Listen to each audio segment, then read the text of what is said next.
Good evening and welcome to the third week of NSE. Yeah, it's been an interesting second week. We haven't got back the results of all the games yet, but we are kind of pulling towards this this final week in terms of where the teams are going to be placed. Now, this is actually quite an important match between just two weeks of practice and the basic bitches, because it's they're both on one win currently.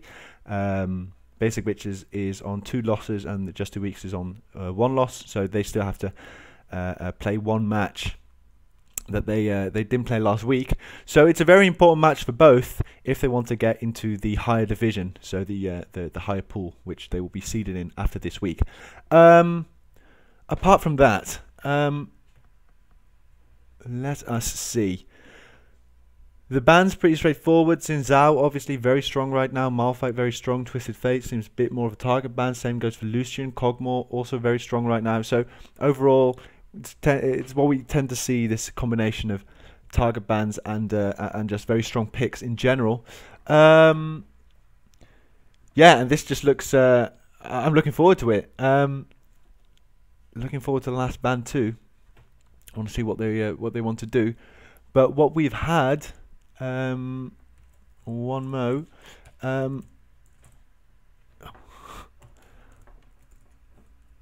What we had in the past is that Cogmore actually was left open, and it's created some very awkward situations. But the last ban is Mundo. The last ban is Mundo, and actually what you immediately see is the Corki, who's very strong, being picked away. Ezreal also a very interesting pick, and now actually the fast Alistar lock-in, I like that. Alistar is, I talked about that a bit last week, one of those very simple, easy picks in the sense that he's super reliable. He's got this AoE knock-up, super tanky, great front line, just a very good overall pick, and especially if you want to wait some picks out, it's just a perfect one to pick up. And I'm actually wondering if we're going to see any Poppy, because Poppy obviously very strong against that Ezreal. Now, Gragas is being hovered over right now. But it is going to be Zac and Hecarim, and I presume that's going to be an Ignite Teleport Hecarim top lane. So, let us see. They are hovering Amumu right now, hovering Lux. Very much Season 2 comp right here. Amumu obviously very reliable, and Lux in general. I'm thinking when they're going for, if they're going for a composition that you could like describe as being reliable, then having one with like single target CC and of course a lot of AoE with the Alistar and the Mumu and the Lux. It's actually, I think, one of those comps where you can take like 2 dragon fights and then just snowball the game from there. Let's see.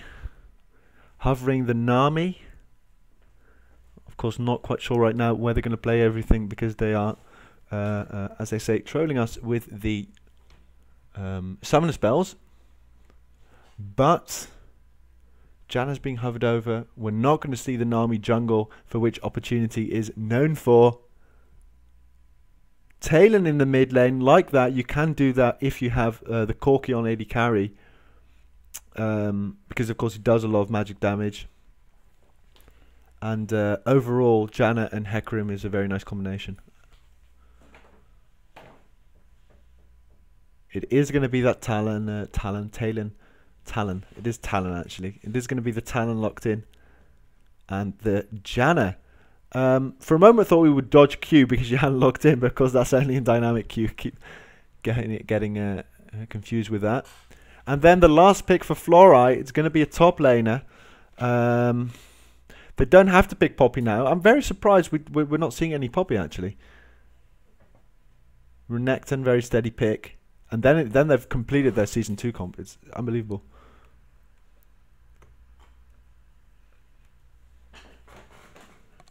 And it is going to be that Renekton.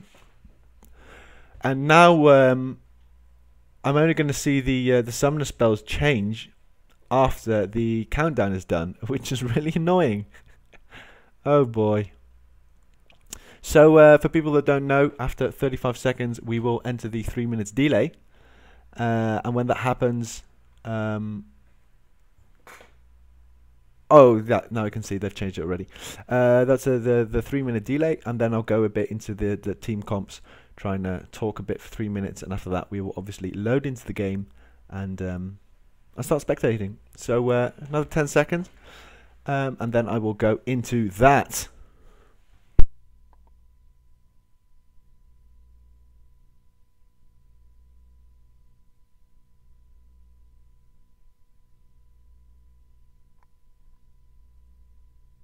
So we are in the delay.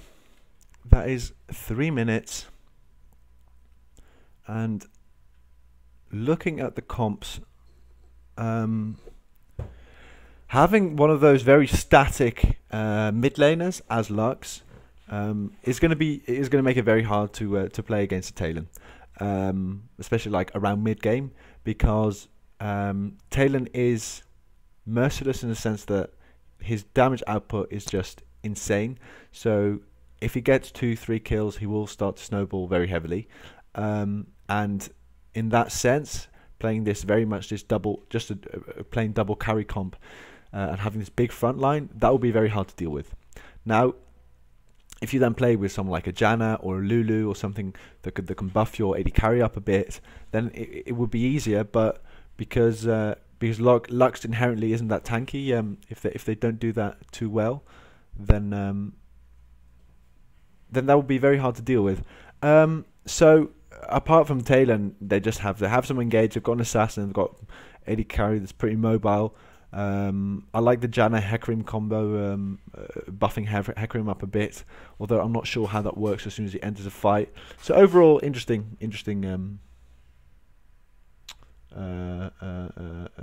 compositions on both sides. Now on the right side, I'd say both sides, I haven't even talked about the right side yet. On the right side, it's a little bit more interesting because they really have an overall team comp that focuses on a team fight. So it's just the Amumu engage. Alistar can choose to stick with Ezreal or to just go in, but Ezreal's pretty much mobile enough to jump around. Now he does have that Talon who can jump on it any time. So that is going to be hard for him to deal with. But basically, Amumu just jumps in, and Lux tries to get a 4 or 5 person ult, or probably be 3 actually, and you have the Renekton AoE damage just ticking away. So overall, I think the team comp, if they just play it as they should, I think is in the favour of basic bitches. But of course, if you get a Talon rolling, then it's going to be very, very hard to deal with for them. So it's very much dependent on how well Talon starts doing.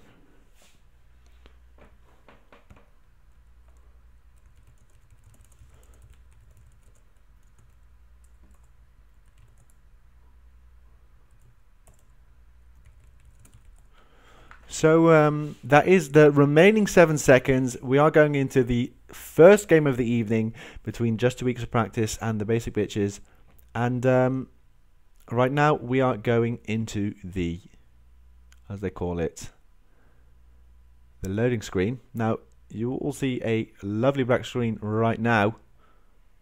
And we will be back with you in a minute as soon as we started loading into the game. So yeah, hope it's going to be an interesting match.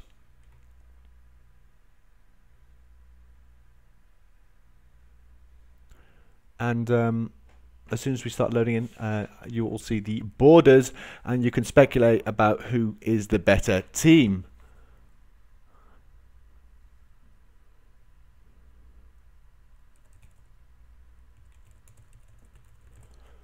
So we've got some lovely borders. I'd say border-wise, we are maybe in the advantage of the Basic Bitches. They have... Oh, man, you can't even see that. I think we are in the advantage of the Basic Bitches. They have 3 beautiful diamond borders. So we're going to see how this turns out.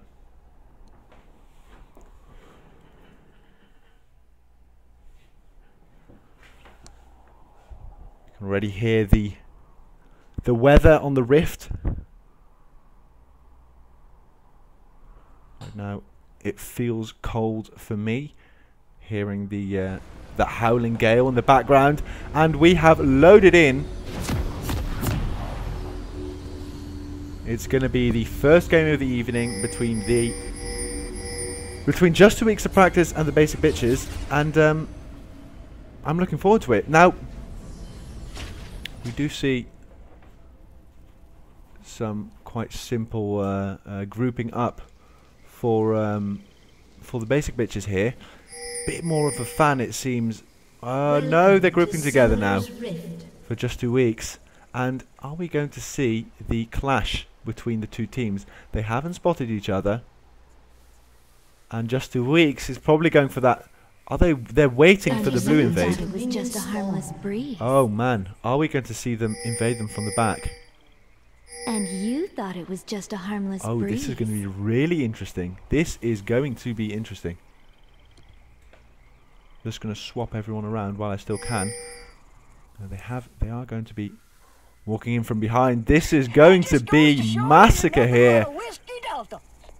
They have no clue that all 5 are in there. My lord, so much damage onto Dragon's Disciple. Lord, the Unreal is going to go down. He tries to flash out, doesn't work. Sir Diamond is in trouble now.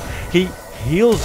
Heal goes out for that. That's a double kill for just 2 weeks, and now it's Magical Loco trying to get away. Does he still have flash? He does have flash, but Khosronaus doesn't flash over the wall there. Could have secured it. Engages there onto Florai. He's trying to back into his own jungle. And that is a very, very early first blood. I think that is the first real invader collision we've seen in these past 3 weeks. That's quite an advantage there for just 2 weeks. That is a kill onto Talon and Hecarim. Everyone is swapped around. Opportunity does have to go B here, but Mithralon did manage to push in. And I do want to say, they actually, this is one of the first times I've seen the players actually in their respective lanes in the same order on the left side. They did enter champion select in the same way they would play the lanes, which is something we don't see often.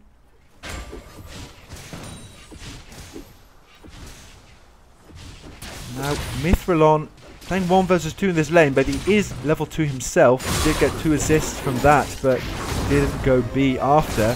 They're trading up in the top lane. Florai popping a potion, and Sona V getting a little bit of damage off onto... sorry, the other way around. Chewy getting a little bit of damage off onto Sona V. That is actually an interesting one, I think, about Lux. That I'm not sure if she is running, if Chewy is running a Thunderlord Supreme, but it is an interesting one that one of the few mid laners that actually focuses on the basic combo is actually 2 hits. You'll hit. Oh whoa! Lord the Unreal getting very low here. Does he out? Not sure if that was very smart to do, but goes very low and has to go B now. Sona V going low, and Thunderlords doesn't pop because of course it was used already. Lord the Unreal didn't choose to go B. Now that flashes for that, and Florai picks up another kill. I'm saying another kill, but that was the first kill, obviously. So, even in kills right now, but just 2 weeks is ahead. A small 500 gold, which I think also had a bit to do with the first blood they got. And in general, of course, Mithralon being ahead almost 50 farm. Although that will be a little less after this wave has been pushed out.